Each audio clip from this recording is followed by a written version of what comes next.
Good day to everyone. My name is Father Halwendo or Rafael Amit. I'm a Discalced Carmelite. I'm stationed right now in Spain. In preparation for Holy Week, I would like to share to you about the dark night.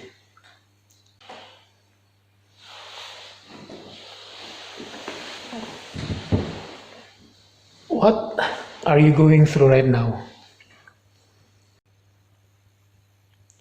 Some of you probably have been told that you have a terminal illness, or for example, when the news broke out that you failed in the examination, or when you learn, I don't know, from other people that your parents are going to separate, or when you have been betrayed by someone whom you love, etc., etc.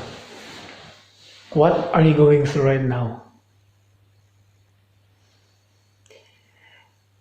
Whatever is that you're going through right now, the description is that you feel like you are in the dark.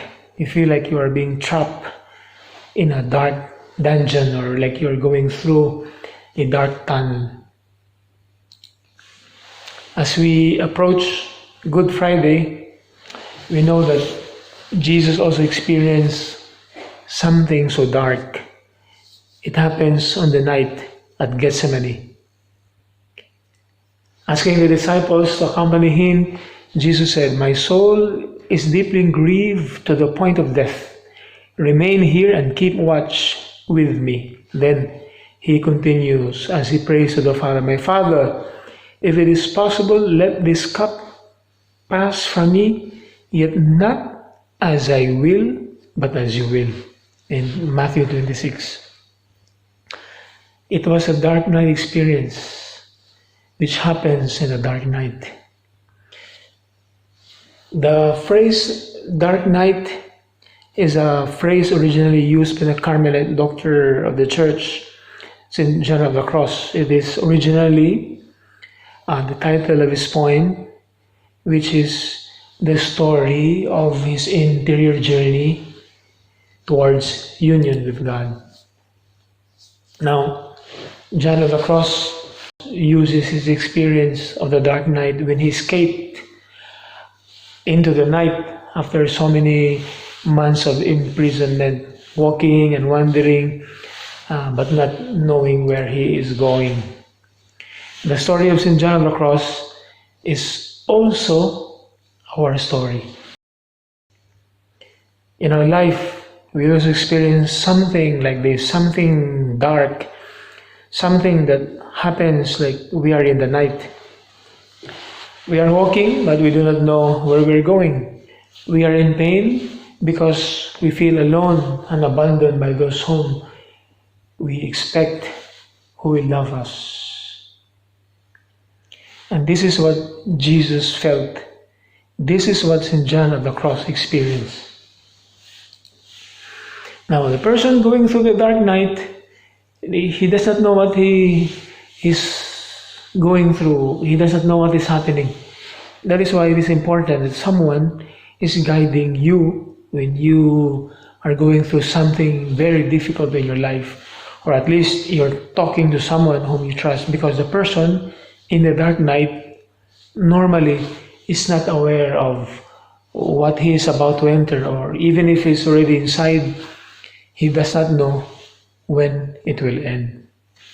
When you hear the phrase the dark night, it may sound intimidating. And normally the gospel would always speak of Jesus as the light of the world, and very seldom you will hear about darkness related to something divine. The fact is, the dark night experience is a powerful experience of God. Now, we Filipinos, we have a very strong faith in God. We have so many devotions from birth to death. For example, we pray to the Santo Niño, we pray to the Black Nazarene, we pray the Rosary, we have the 3 o'clock prayer devotions. We pray to Saint Michael. We have several novenas. We pray on Wednesdays and Fridays, etc., etc. Every person, well, we have our own set of devotions. Now, these are unique Filipino traits, practices, and it helps us. They sustain us for a while. However, time will come when none of these devotions make you feel consoled, or like at times they have no more spiritual flavors, and such that we just do them out of routine.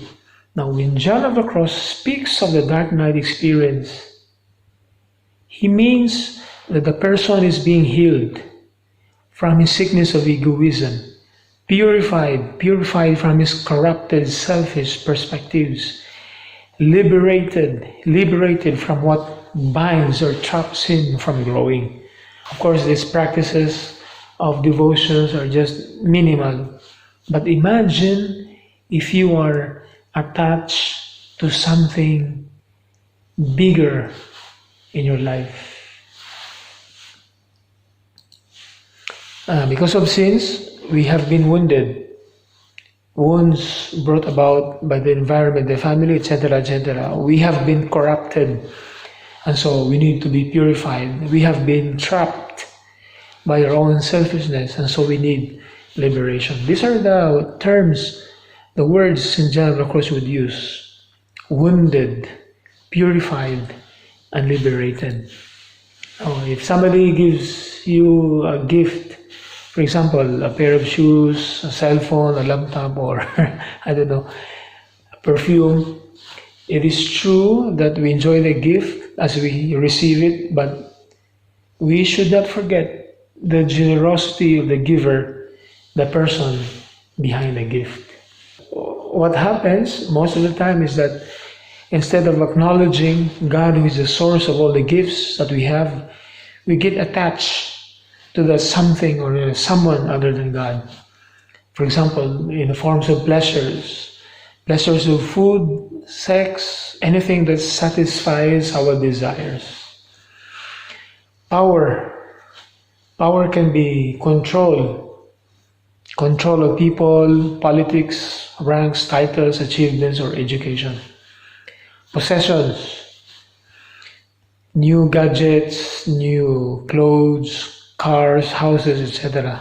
Now, when you are so obsessed of all these forms of deities, like a substitute to the real God behind them, now there is a very strong tendency to mistakenly hold on to them, making them gods and goddesses in our life.